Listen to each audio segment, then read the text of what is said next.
Well, hello everyone. This is Dr. Eileen, and this is a daily dose of medicine walk. And for those of you who are listening in on Blog Talk Radio, this is Healing House Radio. So, hello everyone, and we're back for our next question. And Luna, the MCAT, is right here. And this next question addresses now. I also do a lot of work in like indigenous traditions and things that that I work in many different types of ways and many different types of traditions, and many of them include discussions about energetic clearing because that's something that a lot of people. Okay, if you're going to be sitting there and knocking things over, why don't you go up there? Well, I'm sorry, but you can't knock stuff over. Feeling a little frisky today. So, anyway, um, people are often very concerned with the idea of being able to keep their spaces and their energy clear. Is that happier? So, today's question addresses that. And that question is, if empathy connects us energetically to others, do empaths have a harder time clearing energy? Okay, that is a really big topic for a lot of folks because one of the things that people are often looking for is a way to sort of keep their energy nice and clear and clean and not have things that are not going to serve them attached to them. Now, as empaths, yes, we connect automatically or can connect automatically with people. Okay. All right, there you go. We can connect automatically with people.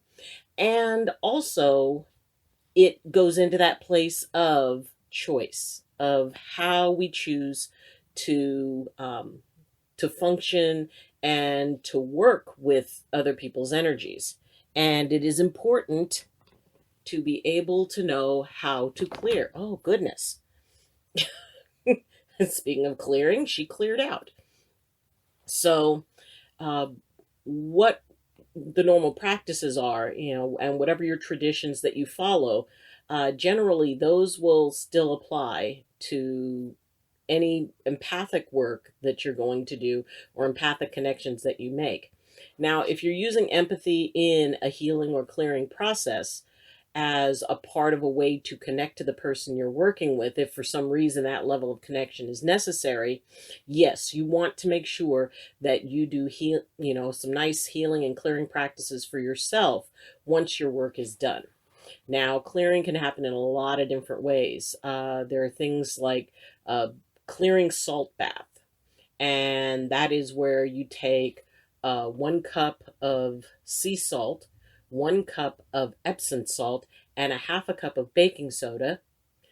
Pour them into a nice hot tub. I mean, you don't need to lobster yourself, but you do need to have it nice and warm, and then soak in it for quite a while. If you have a tub and shower set up, that's the best because then, once you finish soaking, and soak for as long as you choose to, then you drain all the water out, then you rinse any residue off. Now, I did last year, as I was doing, each month was a different topic that I would normally teach in the first year.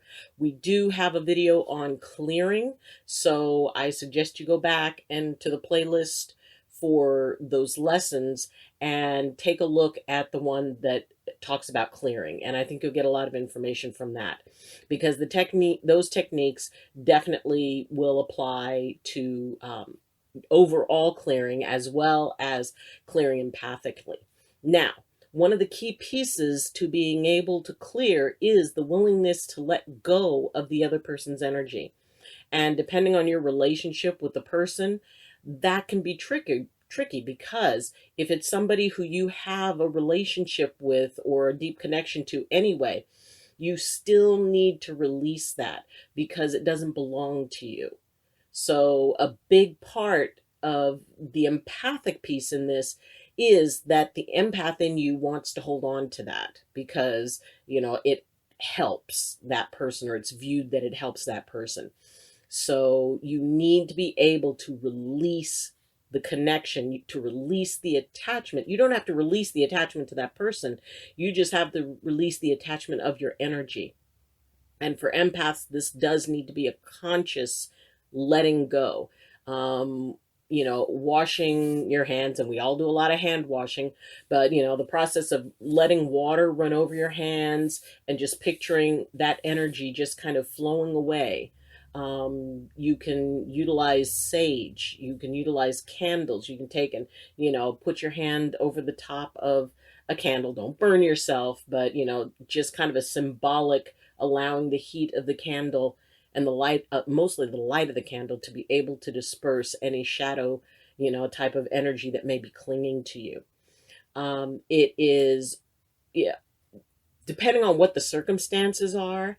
And this is a case, and I always say to contact me if you have an unusual circumstance. This is especially a point when if you're not sure how to clear, you need to get in contact either with a friend who knows about clearing, or contact me and I can help you on a more specific level if you have an unusual circumstance.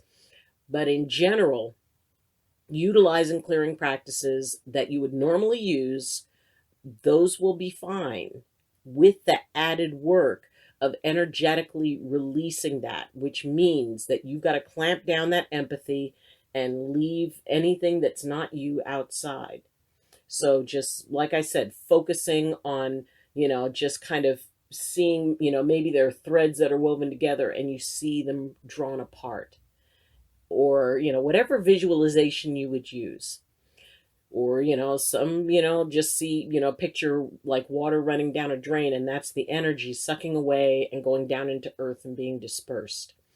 So, yes, you can clear.